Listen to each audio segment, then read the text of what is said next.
How do? Welcome back to MorrigansCreations. I'm Mark, and while I was working one day, I came across one of these on the shelves. And this is a Fall Guys figurine.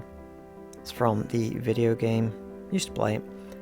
And one of my colleagues asked me why I didn't buy it and make something out of it.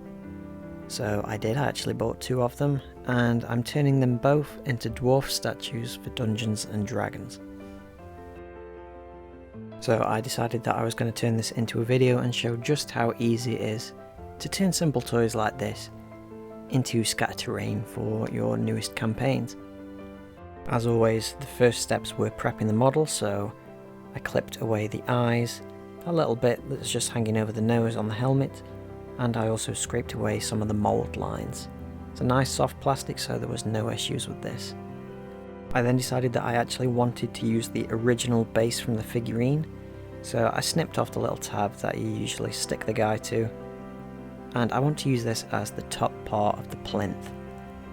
And it seemed to stand just a little bit off centre, so I decided that I'd snip it away, shave it down, almost take my thumb off in the process, before bulking out the bottom of the plinth using one of my niece's building blocks, with which I added a liberal coat of regular super glue. This is the thin stuff, and I'm just going to put this face down to the underside of the base.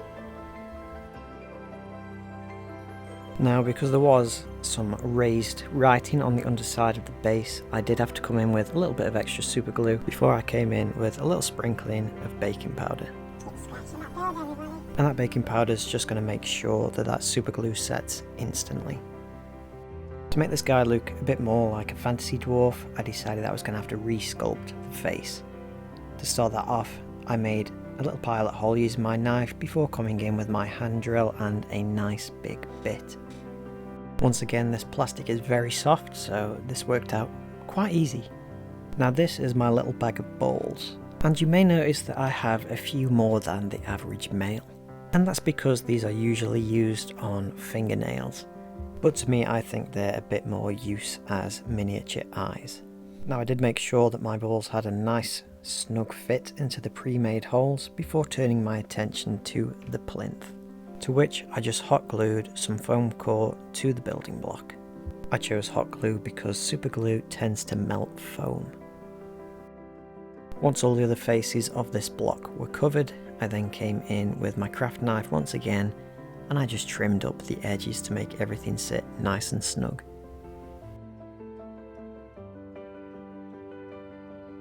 With that, it was time to start working on some bricks. So I went ahead and I got a coffee stir stick and a pencil, and I marked out the lines where each of the layers of my bricks were going to be.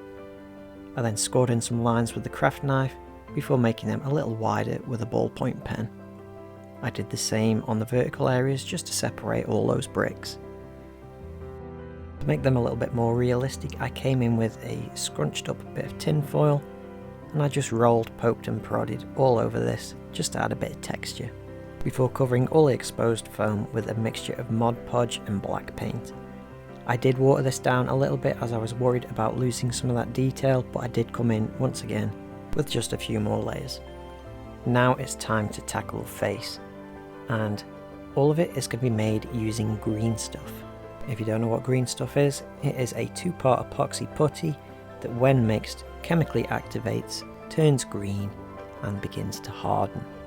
I tend to use this more when working with heat sensitive materials like the foam and like this plastic, as this doesn't require any kind of heating or baking, it just hardens all by itself. Now, faces can be quite tricky, but I managed to simple it down to just sort of making a half pyramid out of the green stuff, molding that onto the face, poking and prodding it. I did use a bit of Vaseline just on my fingers and my tools, just so that they didn't stick. Green stuff does actually have quite a long working time, so there's no rush, and you can make sure that it looks perfect without any worry of this stuff curing anytime soon. Now, I did add a worm of green stuff just to the upper eyelid and the lower eyelid, and I just once again poked and prodded, smoothed out until I was happy. I'll just very quickly take the time to say, if you're enjoying this video, be sure to like, comment and subscribe. With the top part of the face done, we can now come in and add a lower lip, just peeking out from behind the moustache. Now, working with smaller bits of clay can actually be a little bit fiddly, so it's just important to take your time. With everything mostly in place, it's now time for me to make any changes just at the last minute before this putty cures. Once everything cured, I then came in with black primer and sprayed a lighter grey primer just at a zenithal, and that's most of the stonework done, to be honest. So arguably you could actually leave it there, but I decided to come in with a little bit of packing sponge and a little bit of Citadel's Dawnstone, and I just applied this sparingly just to add a little bit of texture around the model. You could take this further with a black wash or adding some little spots of green to add moss, but I decided to leave it there. And with that, that's going to be the end of the video. I hope you enjoyed. Don't forget to like, comment and subscribe, and don't forget to check out my friend Terrain by Aaron. And lastly, I just want to say thank you for your continued support, and a special thank you to David Prideaux over on Patreon. Thanks for watching. Bye.